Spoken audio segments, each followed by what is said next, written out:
Let's see how to turn off iPad 10th generation when frozen. In the first step, open Settings. After that, head to Accessibility, then choose Touch.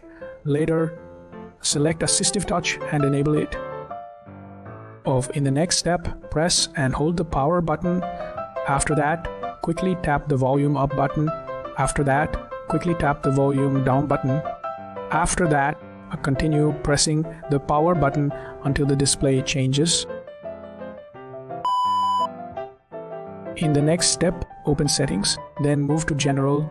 Later, select Shutdown. Now, drag the power off slider. In the next step, press and hold the power button, then wait until the Apple logo appears. Now, go of the power button once the display turns black. In the next step, open Settings. After that, navigate to General. Next, choose Use Transfer or Reset iPad. Now, click on Reset All Settings. You are good to go.